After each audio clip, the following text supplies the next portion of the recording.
This news is sponsored by Gear Hub Mala. പ്രിയമുള്ളവരെ, എല്ലാവർക്കും നമസ്കാരം. മാള ഹോളി ഗ്രേസിൽ കഴിഞ്ഞ ദിവസം നടന്ന ഡി-സോൺ കലോത്സവം, അതായത് കാലിക്കറ്റ് യൂണിവേഴ്സിറ്റി കലോത്സവത്തിലെ അടിയുണ്ടായപ്പോ വന്നുപെട്ടത് മാള മുഹീദ്ദീൻ ജുമാ മസ്ജിദിന്റെ ഒരു ആംബുലൻസ് ആയിരുന്നു. ഒന്നല്ല, ഒന്നിൽ കൂടുതൽ ആംബുലൻസ് അവിടെ ഉണ്ടായിരുന്നു. അപ്പോ അതിൽ 10 പേരോളം ഒരു ആംബുലൻസിൽ കയറി രക്ഷപ്പെട്ടു എന്ന് പറയപ്പെടുന്നു. അതിന്റെ സെൽഫി നമ്മളെല്ലാവരും കണ്ടതാണ്. സന്തോഷിച്ച് ആ ഒരു സെൽഫി എടുത്ത് ആംബുലൻസിന്റെ ഉള്ളിലിരുന്നിട്ട് അത്രയും ഹാപ്പി ആയിട്ട് ഒരു സെൽഫി നമ്മൾ കണ്ടതാണ്. പക്ഷെ ഞങ്ങൾക്ക് പറയാനുള്ളത്, ആ സെൽഫിയിൽ കാണുന്ന ആംബുലൻസ് അല്ല ഈ മാള മുഹീദ്ദീൻ ജുമാ മസ്ജിദിന്റെ ആംബുലൻസ് എന്ന് ഞാൻ ഇവിടെ പറയാണ്. കാരണം ഈ കാണുന്ന വീഡിയോ ഞാനിപ്പോ കൊരട്ടി പോലീസ് സ്റ്റേഷനിൽ പോയിട്ട് നേരിട്ട് എടുത്തതാണ്. അപ്പോൾ ഇതിൽ കാണുന്ന ആ ഒരു മഞ്ഞ സ്റ്റിക്കർ, അതായത് ഈ സെൽഫിയിൽ കാണുന്ന മഞ്ഞ സ്റ്റിക്കർ ഈ ആംബുലൻസിൽ ഇല്ല. 2 ഫാൻ കാണുന്നുണ്ട്, അത് ഈ ആംബുലൻസ് ഫിറ്റ് ചെയ്തേക്കണതല്ല. അപ്പോ പിന്നെ തന്നെയല്ല, ഈ ആംബുലൻസ് അത് പള്ളിയുടെ ആംബുലൻസ് AC ആണ്. അപ്പൊ ഇതുമായി ബന്ധപ്പെട്ട് ഞങ്ങൾക്ക് പറയാനുള്ളത്, ചാനലിന് പറയാനുള്ളത്, ഒരിക്കലും ഈ പറഞ്ഞ സെൽഫിയിൽ കാണുന്ന ഒരു ആംബുലൻസ് അല്ല ഈ പറയുന്ന പള്ളിയുടെ ആംബുലൻസ്.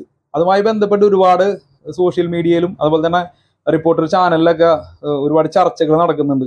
പള്ളിയുടെ ആംബുലൻസ് എന്തുകൊണ്ട് ഇങ്ങനെ ദുരുപയോഗം ചെയ്യാനായിട്ട് കൊടുക്കപ്പെട്ടു എന്നുള്ള രീതിയിൽ. ഒരിക്കലും അത് പള്ളിയുടെ ആംബുലൻസ് അല്ല എന്ന് ഇവിടെ തീർത്ത് പറയണ്, തർപ്പിച്ച് പറയണ്. അത് പള്ളിയുടെ ആംബുലൻസ് അല്ല. അതിനുള്ള തെളിവുകളാണ് നിങ്ങളിപ്പോൾ കാണിച്ചത്. ഈ വാഹനം കൊരട്ടി പോലീസ് സ്റ്റേഷന്റെ പരിധിയിൽ വെച്ചാണ് ഈ വാഹനം തല്ലിപ്പൊളിച്ചത്. അപ്പോ ഒരു കാര്യം പറയാനുള്ളത്, അന്ന് ഈ വണ്ടി ഓടിച്ചിരുന്നത് വൈഭവ് എന്ന് പറയപ്പെടുന്ന ഒരാളാണ്. അപ്പോ അദ്ദേഹത്തെ വിളിച്ചാൽ മാത്രമാണ്, അല്ലെങ്കിൽ അദ്ദേഹം ഫോൺ എടുത്ത് സംസാരിച്ചാൽ മാത്രമാണ് ഇതിന്റെ സത്യാവസ്ഥ, എന്തുകൊണ്ട് ചാലക്കുടിക്ക് പോയി എന്ന് നമുക്ക് പറയാൻ പറ്റുള്ളൂ. അതുവരെയും ആ ഒരു കാര്യം അവ്യക്തമാണ്. ഞങ്ങളുടെ ചെറിയ ഒരു ബുദ്ധിയിൽ തോന്നിയൊരു വിഷയം നടക്കുമ്പോൾ, അതായത് ഈ ഡി-സോൺ കലോത്സവത്തിൽ അടിയുണ്ടായപ്പോൾ തൊട്ടടുത്ത ഹോസ്പിറ്റലിൽ ഈ പറഞ്ഞുകൊണ്ട് ആളുകളെ, അതായത് അതിൽ പരിക്ക് പറ്റിയ വിദ്യാർത്ഥികളെ ഈ അടുത്തുള്ള ഹോസ്പിറ്റലിലേക്ക് കൊണ്ടുപോയി കഴിഞ്ഞാൽ അവിടെയും പ്രശ്നങ്ങൾ ഉണ്ടാക്കാൻ ഇവർ വരുമോ എന്നുള്ളൊരു ചിന്താഗതി ചിലപ്പോൾ ആർക്കെങ്കിലും തോന്നിയിട്ടുണ്ടാവും. അതുകൊണ്ടായിരിക്കും ചിലപ്പോൾ ചാലക്കുടി ഗവൺമെന്റ് ഹോസ്പിറ്റലിലേക്ക് പോയി എന്ന് പറയപ്പെടുന്നത്. അത് നമ്മളുടെ ചിന്താഗതി മാത്രമാണ്. അത് എത്രത്തോളം സത്യമുണ്ടെന്നൊന്നും നമുക്കറിയില്ല. അത് ചിലപ്പോൾ നമ്മളുടെ ബുദ്ധിയിൽ ചിന്തിച്ചെടുത്ത ഒരു കാര്യം മാത്രമാണ്. ചിലപ്പോൾ സത്യം അതായിക്കൊള്ളണം എന്നുമില്ല. അപ്പൊ ഞങ്ങൾക്ക് ഇപ്പോ പറയാനുള്ള ഒരു കാര്യം മാത്രമാണ്, വൈഭവ് എന്ന് പറയുന്ന ആ ഒരു ഡ്രൈവർ പറയുന്ന കാര്യം വരെ എന്തുകൊണ്ട് ചാലക്കുടിക്ക് പോയി എന്ന കാര്യം അവ്യക്തമാണ്. ആ ഒരു കാര്യം അവ്യക്തമാണ്.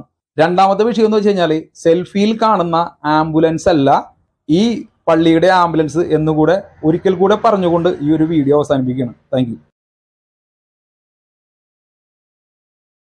Gear hub Mala.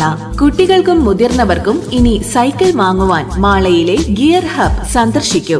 അത്യാധുനിക സൈക്കിൾസിന്റെ ശേഖരം ഒരുക്കിയിരിക്കുന്നു. സ്പോർട്സ് ഐറ്റംസ്, വ്യത്യസ്തമായ കളിപ്പാട്ടങ്ങൾ എന്നിവ നിങ്ങൾക്ക് ലഭിക്കാൻ ഗിയർ ഹബ് മാള. എല്ലാ സൈക്കിളുകളുടെയും സ്പെയർ പാർട്സ് ആൻഡ് സർവീസ്, കൂടാതെ ഗിയർ വർക്കുകളും ചെയ്തു കൊടുക്കുന്നു. പുതിയ സൈക്കിൾ വാങ്ങുമ്പോൾ വരുന്ന എക്സ്ട്രാ ഫിറ്റിംഗ്സ് തികച്ചും ഫ്രീ ആയി ചെയ്തു കൊടുക്കുന്നു. 1 മാസത്തിനുള്ളിൽ ഒരു സർവീസ് ഫ്രീ ആയി ചെയ്തു നൽകുന്നതാണ്. ഇന്ന് തന്നെ സന്ദർശിക്കൂ gear hub Mala. Phone number 9846480036.